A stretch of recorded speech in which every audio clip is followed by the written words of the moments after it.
Hi everyone, it's Eli here with a special bonus about the making of Alba Salix Season 2. So to round out 2018, we're giving everyone a peek at the exclusive content that we make available to all our Patreon supporters.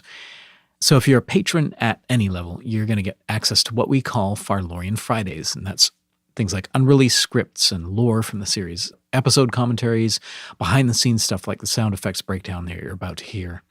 Plus, if you become a patron at the $5 level or higher before January 1st, 2019, we will send you a beautiful new sticker with art by Katharine Green showing Darcy, Egerton, and Blatt, the stars of The End of Time and Other Bothers.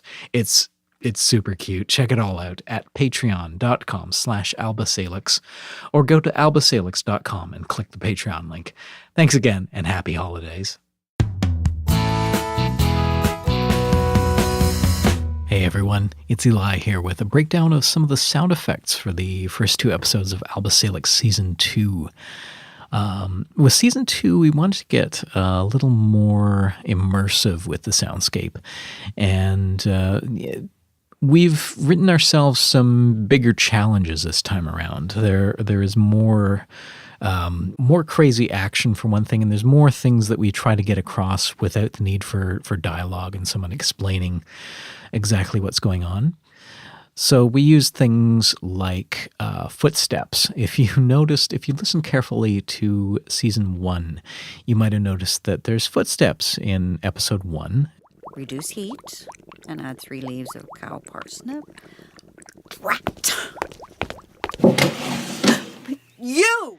But they vanish mysteriously when it comes to Episode 2, and they never come back, except for a couple of very key moments. But for Season 2, we wanted to bring them back and layer them into this more detailed kind of soundscape.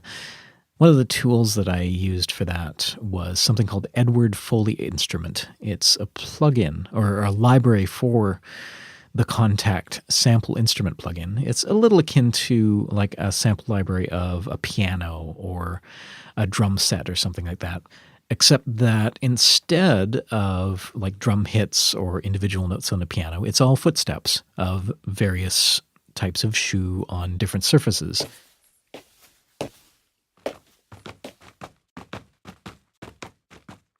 There's a really schmancy version of the plugin that introduces like cloth rustling, and I think it's even got things like armor in it.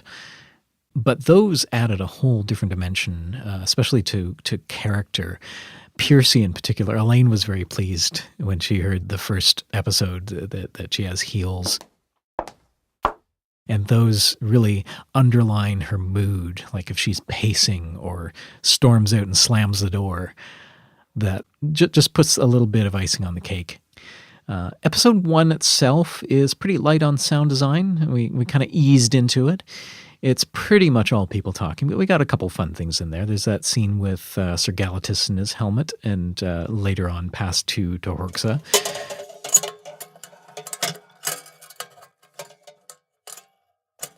So that is actually my mom's old rice cooker. I inherited this. It's a classic Japanese rice cooker from National.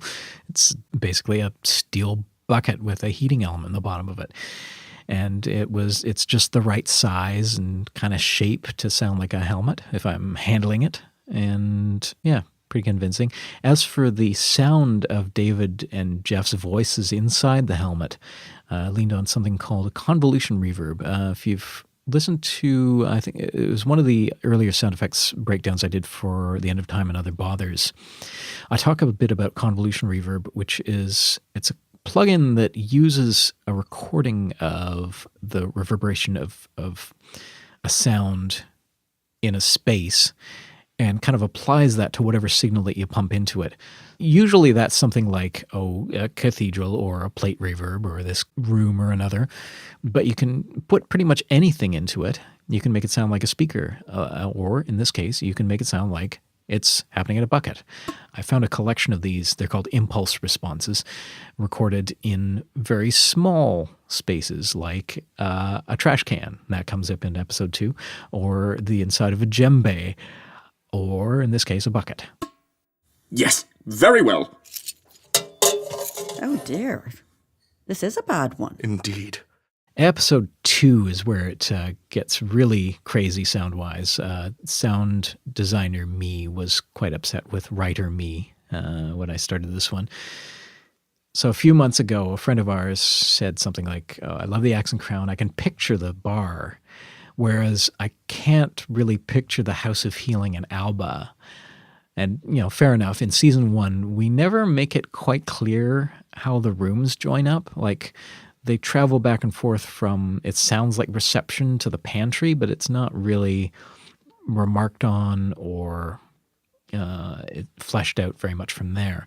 This time around, I kind of took that as a challenge. In episode 2, we explore the spaces. We walk around the House of Healing. It's kind of like one of those long steady cam shots in a movie where, okay, here's the house where it all takes place, or the secret headquarters or spaceship or whatever, and you walk from room to room following everyone so that you get a sense of how all the rooms join up and show off how cool your set is, whatever. So I wrote that into the script, and basically how it works in audio is that every space has a different reverb setting. It's a different impulse response. I didn't get way detailed with it. Like, I sketched out a rough floor plan to say, okay, this room joins to this room, but it's not like I modeled the rooms in some kind of simulator, which is a thing you can do. But in this case, I just picked a setting for each room that sounded good, and as the characters walk through them, just varying how much of their signal gets sent to the various reverb channels. And, of course, there's their individual footsteps. So that all combines to give you the impression of motion from room to room. So this is the reception area. I'm familiar, yes. We've cleaned up and moved the desks so it's easier to get past. I saw the new ramp at the front doorstep, too. Very good. Through here, the exam room has new, easy-to-clean curtains. The lab's been tidied, cabinets labeled, and... No, not that cupboard. glassware and instruments cleaned. Good work. You bet. Everything's a bit crowded in here today, unfortunately, but that's because the pantry's been cleared out to make room for the new storage unit. They should be delivering it today, in fact. I'll miss you, pantry. I know you will, but it's for safety. I know.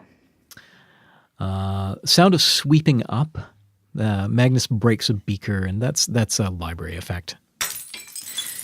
I did not have the sound of someone sweeping up glass, but I managed to fake it with, here's our crash sounds again, but I just took the front off them, the attack of the sound, as it's called. Took the loud bit off the top and combined that with sweeping noise, and that gives you the impression of someone sweeping up little bits of glass. And then, of course, it's, as I mentioned, that's the reverb from a trash can applied to just another glass impact. Next up, Traven arrives with this expanding magic cabinet that was inspired, of course, because we got one of those foam mattresses that you hear advertised everywhere. It was basically the only mattress that would fit down the stairs to our basement bedroom. But it was kind of neat. You unpack this thing that's, a little bigger than me, and it expands magically into this full-size mattress. For the crate, I reused some wood scraping noises that I'd done for the Axe and Crown. Batula's trunk gets dragged around, and I recorded some wood squeaking and scraping noises.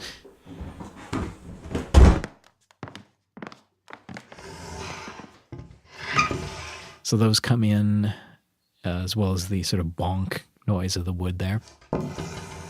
And then there's a hiss, and that's just some noise that's been filtered and combined with some little ticking noises to suggest this thing that's very slowly and subtly growing. Later on, Magnus gets into Alba's secret cabinet and discovers this magical knife. Knives in audio, it's one of those things where it doesn't really sound like this in the real world, and if it does, you're probably doing it wrong. But it's I kind of liken it to, in a comic strip if you're trying to get across that, oh, this thing smells really bad. You draw little wavy lines that you don't actually see in real life. It just tells you, oh, here's a smelly thing. And in this case, here is a knife. But it's when he starts swinging it around and it emits crackling flames that it gets kind of fun. So that's a loop of crackling flames, of course. But I'm ramping the volume up and down to suggest the swishing of it. And then on top of that, to give it that little magical edge, there's a kind of a whoosh applied to it. And my first thought was to use something like a flanger plugin. If you're a musician, you probably run across things like chorus, flange, and phaser. They're all kind of related effects that use a very short delay and mix that back into your original sound. And by varying the length of the delay, you get this nice sweeping sound that gives sound kind of an animated quality. I wanted a little more control than you usually get out of one of those effects, though. Like a flanger is typically automated so that it is sweeping that delay length up and down every second or, 120 beats a minute or whatever. In this case, I wanted the effect to kind of crest at the same time as the volume does. So to do that, basically just made a copy of the signal and changed the pitch of the copy very slightly. So it's catching up and then starts falling behind again. And that gives you that nice whoosh.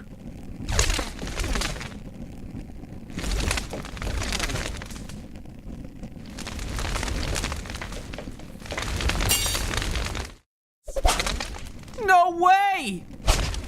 Alba, where did you get this awesome knife? Oh yeah! Oh yeah! Oh crap! Oh crap! Okay, everything's gonna be fine. And finally, the scene that nearly drove me to distraction. It's Holly in her crazy aerial battle with the butterfly. The butterfly himself, he's in a jar to begin with, and that's, of course, just me with a mason jar and tapping on it with my fingertips. I will not dance for you, Holly. And the voice of Abbas, of course, in one of his wonderful character roles. I've pitch shifted his voice up very slightly to suggest a tiny creature. I will not dance for you, Holly. I will not dance for you, Holly. You can't go overboard with that because if you pitch shift something too far or speed it up too much, it loses all intelligibility and you can't really tell what he's saying anymore. The two of you are going to dance for me. So that's fairly subtle. And I've rolled off a little bit of the low end because the smaller a critter is, or the smaller a noise-making thing is, generally the less bass you hear out of it. The two of you are going to dance for me. The two of you are going to dance for me. And then he comes out of the jar and starts chucking around lightning bolts and blowing things up. And that's some lightning that I designed for The End of Time and Other Bothers. And that's combined with a lot of explosions and impact noises. There's so many library impact noises in this whole series because the House of Healing gets blown up and flooded and set on fire so many times. It's basically tied with Magnus this season for like how much it gets beat up. And this episode is where it all starts, really.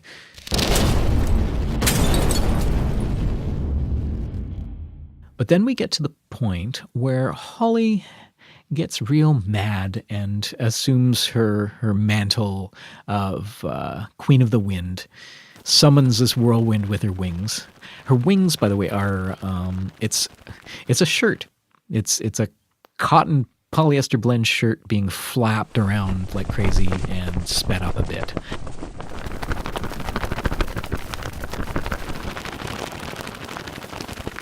I kind of auditioned a bunch of different flappy things, fans and bits of paper and sketchbooks and cardboard. And the thing that sounded best was this shirt.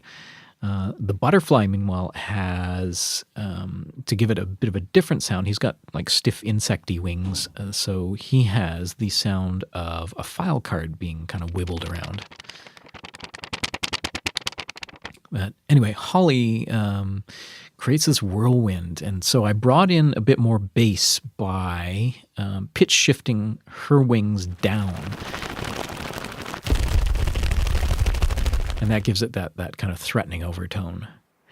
And of course, the wind, those are purchased effects of wind swirling. The tricky bit was having the sound of this butterfly being whirled around the room by a whirlwind faster and faster, and then deposited in a jar without having to have someone narrate that whole bit aloud. So reached for a plugin. It's called Mondo Mod from Waves. I probably could have done this with the stock effects in Reaper, but I didn't have all the knowledge I needed to do that yet. Mondo Mod sort of automates a lot of that. The mod stands for modulation, and what's being modulated in this case are the amplitudes, the volume of the sound. It's something like the tremolo effect that you might get on certain guitar amps, where the volume's being ramped up and down a few times a second. As well as the panning. It's being panned back and forth from left to right. And the frequency can also be swept up and down. So if I just go, I can apply an artificial kind of vibrato to that sound. So those all combine to give the impression of sort of akin to he's going down a drain in a bathtub, faster and faster until he's finally dumped into the jar. So using automation, I'm increasing the rate at which the modulation happens, as well as narrowing the left to right motion, the panning, and increasing the pitch shift as well. No! No!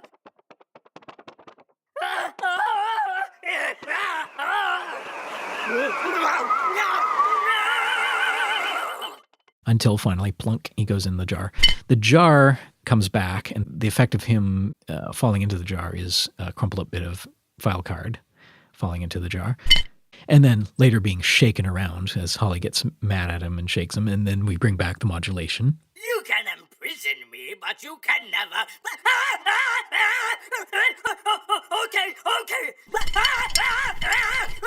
You might have noticed also his voice is affected, and I wanted it to sound like he's in this jar. I tried EQing it, but I also thought I would try this little experiment.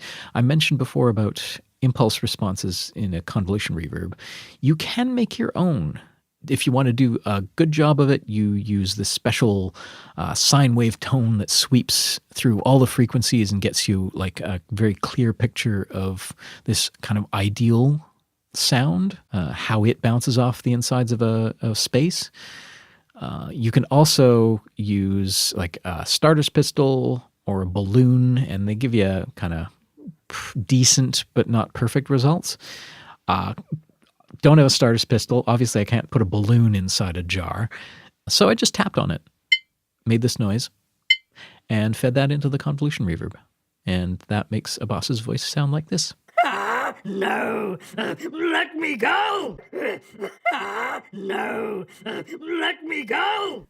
And so that is how you summon a whirlwind to put an evil butterfly back in a jar. I'm Holly, Queen of the Wind! I do not fear the little minions of the witch. We're not minions, we're staff. You serve her whims. Come here, you! Get back in your jar! Holly? What the heck? Are you doing that? I am Queen of the Wind. I bring doom and destruction, starting with you! Holly! Magnus, get the jar! Right. Got him. Thank the gods. Here, one evil butterfly. No! Let me go! Say you're sorry. I will not! Filthy fairy! Say it. No! You can imprison me, but you can never... Okay. So that's it for episodes 1 and 2. I'm going to be back with a sound effects breakdown of episode 3 soon. Hope you enjoyed. Bye for now.